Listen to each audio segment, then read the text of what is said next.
हरे कृष्णा। परम भगवान श्री कृष्ण को प्रिय ये पुरुषोत्तम मास के अंदर इस समय हम सुन रहे हैं पुरुषोत्तम मास या अधिक मास की विशेष सुंदर कथा श्रृंखला। ये मास न सिर्फ भगवान का प्रिय मास है अपितु मनुष्य के लिए एक सुवर्ण अवसर है जिसमें किया गया कोई भी धार्मिक कार्य, जप, तप, दान इत्यादि मनुष्य को सर्वश्रेष्ठ फल प्रदान करता है और सबसे ऊपर भगवान की विशेष कृपा और भक्ति प्रदान करता है। हमें आशा है और पूर्ण विश्वास भी कि आपने इस संपूर्ण मास के अंदर अधिक से अधिक भगवान के पवित्र नामों का जप किया होगा, उनकी कथाओं का प्रतिदिन प्रातः काल में श्रवण किया होगा, प्रातःकालीन स्नान और दान किया होगा और इससे भगवान श्री हरि की विशेष कृपा आप और आपके परिवार पर अवश्य बनी रहेगी। तो चलिए इन अंतिम दिनों में हम हमारी इस अधिक मास कथा श्रृंखला को आगे बढ़ाते हैं और सुनते हैं आज की अधिक मास कथा। आज की कथा आरंभ करते हैं। भगवान श्री नारायण ने उस दिव्य देहधारी वानर की कथा को सुनाते हुए आगे कहा। श्री हरि ने कहा, उस वानर के हृदय के भावों को समझकर भगवान के दोनों पार्षद पुण्यशील और सुशील उन दोनों ने कहा, हे महात्मन, अब आप भगवान के धाम गोलोक में चलिए। आपने भगवान श्री पुरुषोत्तम की शरण प्राप्त कर ली है, अब विलंब ना करें। ये सुनकर करदई ने कहा, मुझे अपने अनेक कर्मों को अभी भोगना शेष है, फिर किस प्रकार मुझे उन कर्मों से छुटकारा मिलकर गोलोक वृंदावन प्राप्त हो रहा है।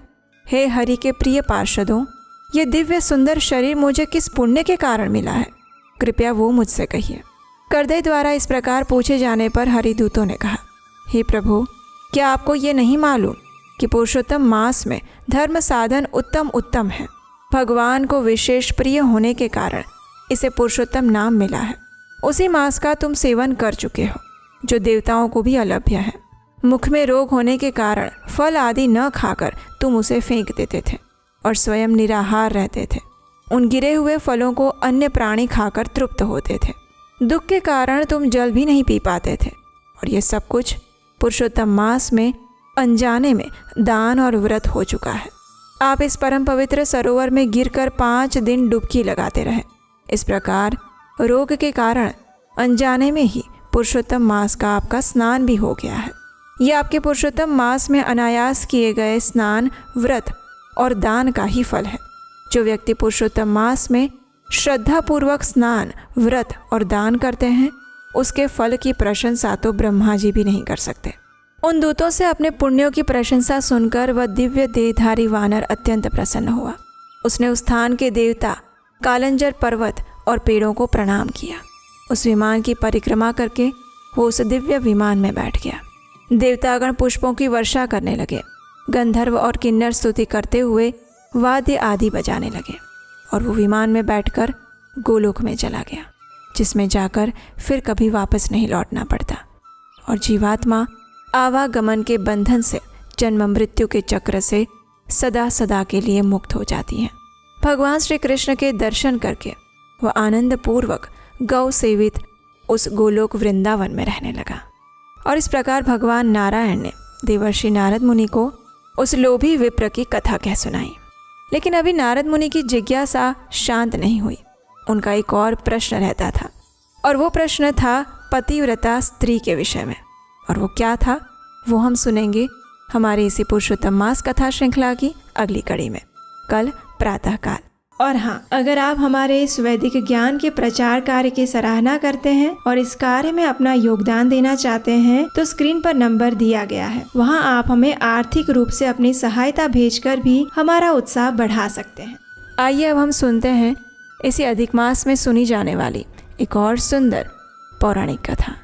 सूर्य वंश का वर्णन करने के बाद अब सुखदेव गोस्वामी चंद्र वंश का वर्णन कर रहे हैं। कुश वंश में एक महान राजा हुए जिनका नाम था महाराज गाधी। उनकी सत्यवती नामक एक अत्यंत सौंदर्यवान और शीलवती पुत्री थी। एक समय महान ऋषि रुचिक ने महाराज गाधी से उनकी पुत्री से विवाह करने की इच्छा व्यक्त की। अब राजा गाधी को यह प्रस्ताव अच्छा नहीं लगा। उन्होंने सोचा, इतने महान राज परिवार में जन्मी हुई मेरी पुत्री का हाथ मैं एक ब्राह्मण के हाथ में कैसे दे दूं? तो यही सोचकर उन्होंने ऋषि रुचिक के समक्ष एक विचित्र शर्त रखी। उन्होंने ऋषि से कहा, हे ब्राह्मण, आप तो जानते ही हैं कि मैं कुश वंश के राजकुल से हूँ, इसलिए यदि आप मेरी पुत्री से विवाह करना चाहते हैं तो आपको उसके लिए कुछ मूल्य चुकाना पड़ेगा। तो ऋषि रुचिक ने कहा, कैसा मूल्य राजन? राजा गाधी ने कहा, आपको मुझे ऐसे 1000 घोड़े देने होंगे जिनका रंग चंद्रमा के समान धवल हो, परंतु उनका एक कान काला हो। जब ऋषि ने राजा की ये शर्त सुनी तो वे समझ गए कि राजा अपनी पुत्री का विवाह मेरे साथ नहीं कराना चाहते। लेकिन ऋषि भी इतनी सरलता से हार मानने वाले कहाँ थे। वे तो सीधे गए वरुण देव के पास और ऐसे 1000 घोड़े लाकर उन्होंने राजा को दे दिए और इस प्रकार उन्होंने परम सुंदरी सत्यवती से विवाह किया। अब एक समय क्या हुआ कि सत्यवती और उसकी माता दोनों के हृदय में पुत्र प्राप्त करने की इच्छा हुई। उन दोनों ने ऋषि रुचिक से कहा कि वे अग्नि यज्ञ का आयोजन करें और उन्हें एक तेजस्वी पुत्र प्रदान करें। अपनी पत्नी और सासू माँ की इच्छा पूरी करने के लिए ऋषि ने यज्ञ आरंभ किया। उन्होंने 2 प्रकार की आहुतियाँ तैयार की, एक ब्राह्मण मंत्र का उच्चारण करके अपनी पत्नी के लिए और दूसरी क्षत्रिय मंत्र का उच्चारण करके सासू माँ के लिए। उन्होंने दोनों को अपना अपना हिस्सा स्वीकार करने के लिए कहा और फिर वे स्नान करने के लिए चले गए। अब देखिए, उस समय सत्यवती की माता के मन में एक संशय आ गया। उसने सोचा कि ऋषि रुचिक ने अपनी पत्नी के लिए जो आहुति बनाई है वो अधिक श्रेष्ठ होगी, इसलिए उसने अपनी पुत्री से कहा कि वे इन दोनों आहुतियों को आपस में बदल दे। अब सत्यवती भी अपनी माँ को अप्रसन्न नहीं करना चाहती थी, तो उसने अपनी माँ के लिए क्षत्रिय मंत्र से तैयार की हुई आहुति स्वीकार कर ली और अपनी ब्राह्मण मंत्र युक्त आहुति उसने अपनी माँ को दे दी। जब ऋषि रुचिक स्नान करके वापस आए और उन्हें संपूर्ण वृत्तांत का ज्ञान हुआ तो वे अपनी पत्नी सत्यवती पर क्रोधित हो गए। उन्होंने सत्यवती से कहा, अरे सत्यवती, तुमने एक भयंकर भूल कर दी है। इसके फल स्वरूप अब तुम्हारा पुत्र एक भयावह क्षत्रिय होगा और तुम्हारा भाई एक महान विद्वान होगा। ये सुनकर सत्यवती भयभीत हो गई और अपने पति को मधुर वचन से प्रसन्न करने का प्रयास करते हुए कहने लगी कि उसका पुत्र भयावह क्षत्रिय ना बने। इस बात पर ऋषि ने कहा, ठीक है, तुम्हारा पुत्र नहीं, तुम्हारा पौत्र भयावह क्षत्रिय बनेगा। और आखिरकार ऋषि की कही हुई बात सत्य साबित हुई। सत्यवती का भाई कौशिक एक राजा होने के बाद भी एक विद्वान ब्राह्मण स्वभाव का निकला और आगे चलकर वही ऋषि विश्वामित्र बने, जबकि सत्यवती के पुत्र बने जमदग्नि, जिन्होंने आगे चलकर रेणु की पुत्री रेणुका से विवाह किया। जमदग्नि और रेणुका ने अनेक पुत्रों को जन्म दिया और उन सब में सबसे छोटे पुत्र थे परशुराम, जो जन्म से ब्राह्मण थे लेकिन स्वभाव से क्षत्रिय बने। और यही परशुराम साक्षात भगवान श्री हरि के शक्त्यावेश अवतार थे। यहाँ तक तो सब ठीक चल रहा था। क्षत्रिय स्वभाव होने के बाद भी परशुराम को कभी शस्त्र उठाने की आवश्यकता नहीं पड़ी थी। लेकिन फिर एक समय ऐसा आया जब उन्होंने अपने हाथ में शास्त्र के स्थान पर शस्त्र उठाए। अब हुआ यूं कि उस समय हैहय वंश का एक महान पराक्रमी राजा था, जिसका नाम था कार्तवीर्य अर्जुन। उसने भगवान के अंशावतार दत्तात्रेय से 1000 भुजाएं प्राप्त की थी। इसके अतिरिक्त उसे अन्य अनेक वरदान, शक्तियां और सिद्धियां भी प्राप्त हुई थी। इसलिए राजा कार्तवीर्य अर्जुन के पास इंद्र जैसा ऐश्वर्य, सुंदरता, शक्ति, ख्याति और योगियों जैसी सिद्धि प्राप्त थी। उसकी ख्याति चारों ओर फैली हुई थी और एक रूप से वह अजेय था। इस प्रकार समस्त ऐश्वर्य से युक्त होकर वह संपूर्ण ब्रह्मांड में मुक्त मन से विचरण करता रहता था।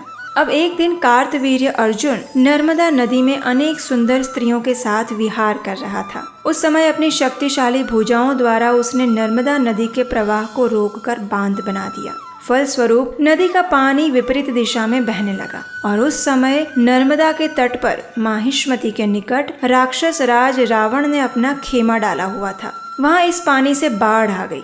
अब देखिए, रावण भी उस समय चारों दिशाओं में विजय प्राप्त करने के गर्व से निकला हुआ था, इसलिए उसने भी अभिमानवश इस अप्राकृतिक बाढ़ का स्रोत ढूंढने का प्रयास किया। जब वह उस स्थान पर पहुंचा तो उसने कार्तवीर्य अर्जुन को नदी का पानी बांध बनाकर रोकते हुए देखा।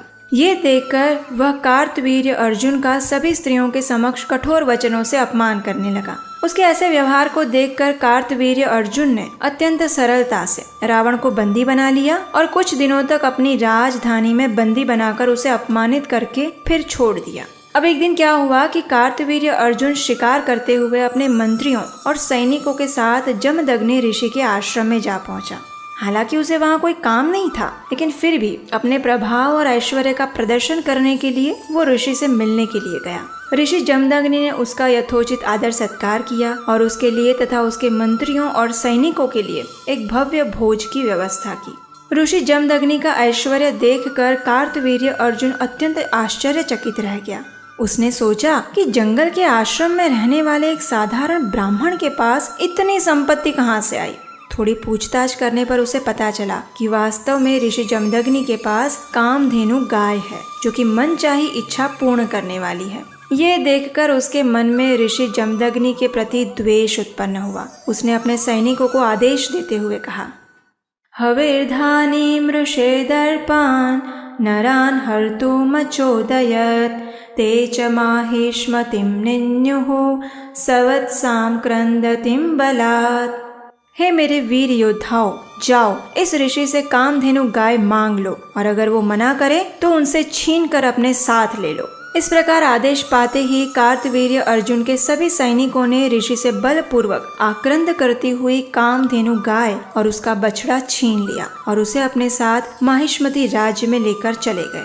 अब जिस समय ये सारा घटनाक्रम हो रहा था, उस समय जमदग्नि के छोटे पुत्र परशुराम वहाँ उपस्थित नहीं थे। जब वे आश्रम में वापस लौटे तो उन्होंने ये सारा वृत्तांत सुना और फिर उनके अंदर का क्षत्रिय जाग उठा। अथ राजनी निर्याते राम आश्रम आगतः श्रुत्वा तत्तस्य दौरात्म्यं चुक्रोधा हिरिवाहतः घोरमादाय परशुं सतूर्णं वर्म कार्मुकम् अन्वधावत दुर्मर्शो मृगेंद्र इव यूथपम। वे पैरों तले कुचले गए सांप की तरह फुफकारने लगे। उन्होंने अपना परशु यानी फरसा, ढाल और धनुष बाण उठाए और निकल पड़े कार्तवीर्य अर्जुन का पीछा करने के लिए। उस समय कार्तवीर्य अर्जुन अभी माहिष्मति में प्रवेश कर ही रहा था जब उन्होंने काली मृग छाल पहने हुए जटाजुट बालों में लिप्त क्रोधित परशुराम को अपनी ओर आते हुए देखा तो उनसे युद्ध करने के लिए कार्तवीर्य अर्जुन ने अपनी 17 अक्षौहिणी सेना भेजी। लेकिन भगवान के इस योद्धा अवतार परशुराम ने अकेले ही एक एक करके संपूर्ण सेना का नाश कर दिया। जब कार्तवीर्य अर्जुन ने अपनी इस विशाल सेना का अत्यंत सरलता से होता हुआ नाश देखा तो फिर वह स्वयं युद्ध के मैदान में आ गया। उसने अपनी 1000 भुजाओं से 500 धनुष उठाए और परशुराम पर आक्रमण करने के लिए दौड़ पड़ा।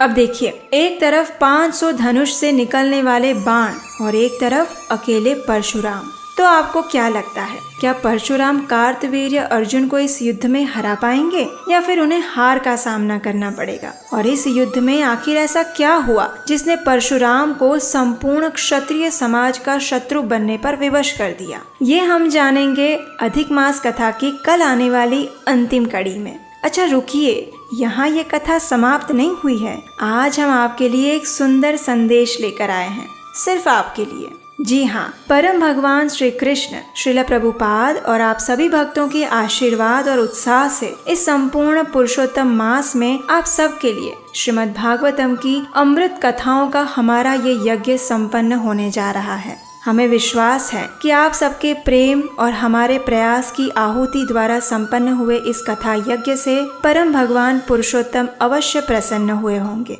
क्या आप हमारा विश्वास करेंगे कि प्रतिदिन एक नई कथा नए जोश उत्साह के साथ और सुंदर भजन के साथ लेकर आने का कार्य हमारे लिए बिल्कुल सरल नहीं था, क्योंकि इन सभी कथाओं में हमने जो सबसे विशेष ध्यान रखा था वो था वैदिक शास्त्रों की प्रमाणभूतता का। इन सभी कथाओं को श्रील व्यासदेव रचित और श्रील प्रभुपाद द्वारा अनुवादित श्रीमद् भागवतम से यथारूप में आपके समक्ष रोचक रूप से प्रस्तुत करने का हमने हृदय से प्रयास किया था। और यही कारण था कि ये कथाएं आपके हृदय को स्पर्श कर पाई। आपकी प्रार्थनाएं, कमेंट्स और आर्थिक सहयोग को देखकर हमें इस बात की संतुष्टि हो रही है कि हम इस कार्य में कुछ हद तक सफल हुए हैं। आज के दिन में हमारा आपसे यही नम्र निवेदन है कि कृपया आप हमारे लिए ऐसे ही प्रार्थना करते रहिएगा, जिससे कि मनुष्य समाज की इस सबसे महत्वपूर्ण सेवा यज्ञ को हम निरंतर चलाते रहें। तो चलिए भगवान श्री हरि के प्रिय इस पुरुषोत्तम मास की अंतिम घड़ी में हृदय से उन्हें पुकारते हैं,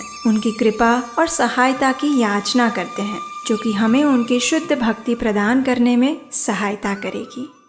मंगल मंदिर खोलो दयामय, मंगल मंदिर खोलो, मंगल मंदिर खोलो दयामय, मंगल मंदिर खोलो। जीवन वनति वेगे वटाव्यो, द्वारे उभो शिशु भोळो, तिमिर गयुने ज्योति प्रकाश्यो, शिशुने उर्माल्यो। मंगल मंदिर खोलो दयामय, मंगल मंदिर खोलो। नाम मधुरतम रट्यो निरंतर, शिशु सह प्रेम बोलो, दिव्य तृषातुर आव्यो बाळक, प्रेम अमीरस ढोळो। मंगल मंदिर खोलो दयामय, मंगल मंदिर खोलो। भगवद गीता अध्याय 15 पुरुषोत्तम योग। ऊर्ध्वमूलम् अधः शाखम् अश्वत्थं प्राहुरव्ययम्, छन्दांसि यस्य पर्णानि यस्तं वेद स वेदवित्। भगवान ने कहा जाता है कि एक शाश्वत अश्वत्थ वृक्ष है। उसकी जड़ें तो ऊपर की ओर है और शाखाएं नीचे की ओर, और पत्तियां वैदिक स्तोत्र हैं। जो इस वृक्ष को जान लेता है वो वेदों का ज्ञाता बन जाता है। अधश्चोर्ध्वं प्रसुतास्तस्य शाखा, गुण प्रवृद्धा विषय प्रवालः, अधश्च मूलान्यनुसन्ततानि, कर्मानुबन्धेनि मनुष्यलोके। इस वृक्ष की शाखाएं ऊपर और नीचे फैली हुई हैं और प्रकृति के 3 गुणों द्वारा पोषित होती है। इसकी टहनियाँ इंद्रिय विषय हैं। इस वृक्ष की जड़ें नीचे की ओर भी जाती हैं, जो कि मानव समाज के सकाम कर्मों से बंधी हुई है। न रूपमस्येह तथोपलभ्यते, नान्तो न चादिर्न च सम्प्रतिष्ठा, अश्वत्थमेनं सुविरूढमूलम्, असङ्गशस्त्रेण दृढेन छित्त्वा, ततः पदं तत्परिमार्गितव्यम्, यस्मिन् गता न निवर्तन्ति भूयः, तमेव चाद्यं पुरुषं प्रपद्ये, यतः प्रवृत्तिः प्रसुता पुराणी। इस वृक्ष के वास्तविक स्वरूप का अनुभव इस जगत में नहीं किया जा सकता। कोई भी नहीं समझ सकता कि इसका आदि कहाँ है, अंत कहाँ है, या फिर इसका आधार कहाँ है। लेकिन मनुष्य को चाहिए कि इस दृढ़ मूल वाले वृक्ष को विरक्ति के शस्त्र से काट गिराए। तत्पश्चात उसे ऐसे स्थान की खोज करनी चाहिए जहाँ जाकर वापस लौटना ना पड़े और जहाँ उस भगवान की शरण ग्रहण कर ली जाए, जिससे अनादिकाल से प्रत्येक वस्तु का सूत्रपात और विस्तार होता आया है। निर्माण मोहाजित संग दोषा, अध्यात्मनित्या विनिवृत्तकामः द्वन्द्वैर्विमुक्तः सुखदुःखसंज्ञैर्गच्छन्ति अमूढः पदम् अव्ययं तत्। जो झूठी प्रतिष्ठा, मोह और कुसंगति से मुक्त हैं, जो शाश्वत तत्व को समझते हैं, जिन्होंने भौतिक काम को नष्ट कर दिया है, जो सुख और दुख के द्वंद्व से मुक्त हो चुके हैं और जो मोह रहित होकर परम पुरुष के शरणागत होना जानते हैं, वे उस शाश्वत राज्य को प्राप्त होते हैं। न तद्भासयते सूर्यो न शशांको न पावकः यद्गत्वा न निवर्तन्ते तद्धाम परमं मम। वो मेरा परम धाम न तो सूर्य या चंद्र के द्वारा प्रकाशित होता है और न अग्नि या बिजली से। जो लोग वहाँ पहुँच जाते हैं ना, वे इस भौतिक जगत में फिर से लौट कर नहीं आते। ममैवांशो जीवलोके जीवभूतः सनातनः मनः षष्ठानि इन्द्रियाणि प्रकृतिस्थानि कर्षति। इस बद्ध जगत में सारे जीव मेरे शाश्वत अंश हैं। बद्ध जीवन के कारण वे 6 इंद्रियों से घोर संघर्ष कर रहे हैं, जिनमें मन भी सम्मिलित है। शरीरं यत् अवाप्नोति यच्चापि उत्क्रामतीश्वरः गृहीत्वैतानि संयाति वायुर्गन्धानि वाशयात्। इस संसार में जीव अपनी देहात्म बुद्धि को एक शरीर से दूसरे में उसी तरह लेकर जाता है जिस प्रकार वायु सुगंध को लेकर जाता है। इस प्रकार वो एक शरीर धारण करता है और फिर उसे त्याग कर दूसरा शरीर धारण कर लेता है। श्रोत्रं चक्षुः स्पर्शनं च रसनं घ्राणमेव च अधिष्ठाय मनश्चायं विषयानुपसेवते। इस प्रकार दूसरा स्थूल शरीर धारण करके जीव विशेष प्रकार का कान, आँख, जीभ, नाक और स्पर्श इंद्रिय प्राप्त करता है, जो मन के चारों ओर संपूजित रहता है, और इस प्रकार वो इंद्रिय विषयों के एक विशिष्ट समुच्चय का भोग करता है। उत्क्रामन्तं स्थितं वापि भुञ्जानं वा गुणान्वितं विमूढानानुपश्यन्ति पश्यन्ति ज्ञानचक्षुषः। मूर्ख लोग ना तो समझ पाते हैं कि जीव किस प्रकार अपना शरीर त्याग सकता है, ना ही वो ये समझ पाते हैं कि प्रकृति के गुणों के अधीन वो किस प्रकार के शरीर का भोग कर रहा है। लेकिन जिसकी आंखें यानी कि उसके नेत्र ज्ञान में प्रशिक्षित होते हैं, वो ये सब कुछ देख सकता है। यतन्तो योगिनश्चैनं पश्यन्ति आत्मनि अवस्थितं यतन्तापि यकृतात्मानः नैनं पश्यन्ति अचेतसः।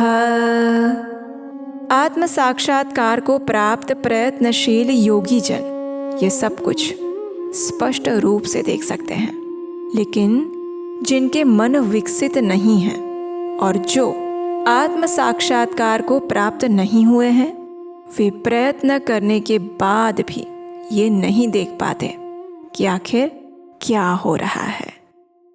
यदादित्यगतं तेजो जगद्भासयते अखिलं यच्चन्द्रमसि यच्चाग्नौ तत्तेजः विद्धि मामकम्। सूर्य का तेज जो सारे विश्व के अंधकार को दूर करता है, वो मुझसे ही तो निकलता है। चंद्रमा और अग्नि के तेज भी मुझसे उत्पन्न हैं। कामाविश्य च भूतानि धारयामि अहम् ओजसा पुष्णामि च औषधिः सर्वः सोमो भूत्वा रसात्मकः।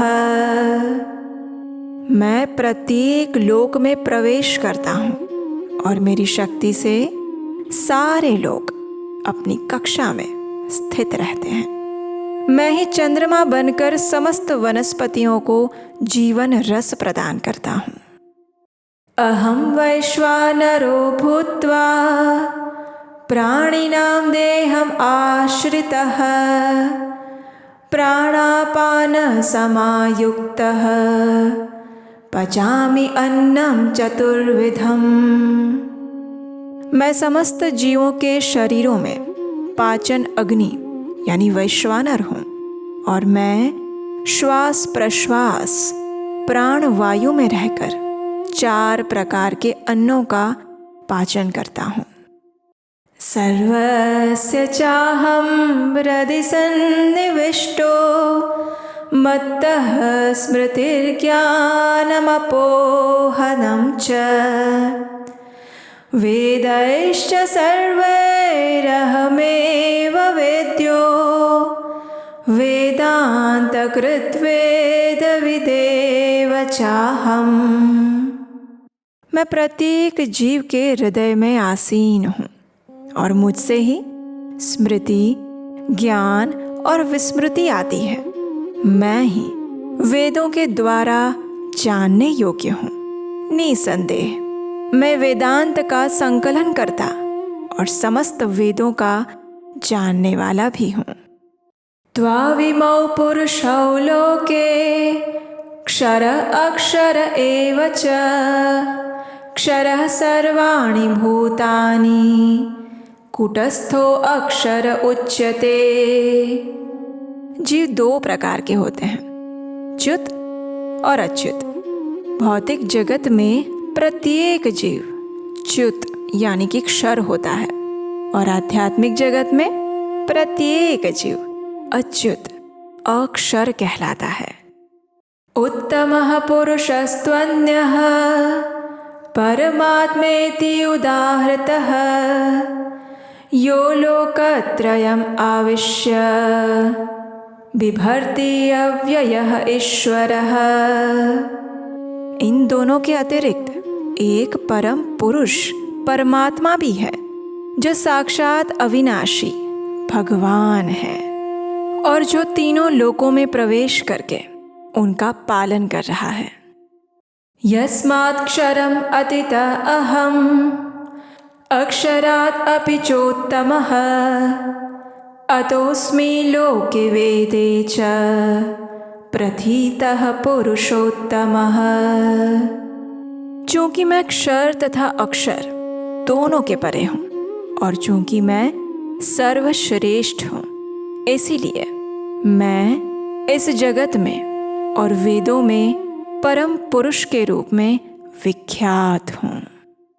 यो मामेवम् असम्मूढ़ः जानाति पुरुषोत्तमं स सर्वविद् भजति मां सर्वभावेन भारत। जो कोई भी मुझे संशय रहित होकर पुरुषोत्तम भगवान के रूप में जानता है वो सब कुछ जानने वाला है और इसीलिए हे भरत पुत्र, वो व्यक्ति मेरी पूर्ण भक्ति में रत होता है। इति गुह्यतमं शास्त्रम् इदम् उक्तं मया नघ एतत् बुद्ध्वा बुद्धिमान् स्यात् कृतकृत्यश्च भारत।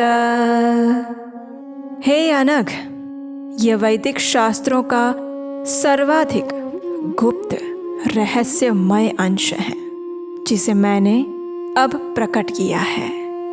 जो कोई भी इसे समझता है वो बुद्धिमान हो जाएगा और उसके समस्त प्रयास संपूर्ण हो जाएंगे और इस प्रकार भगवत गीता अंतर्गत 15वां अध्याय श्री पुरुषोत्तम योग समाप्त हुआ।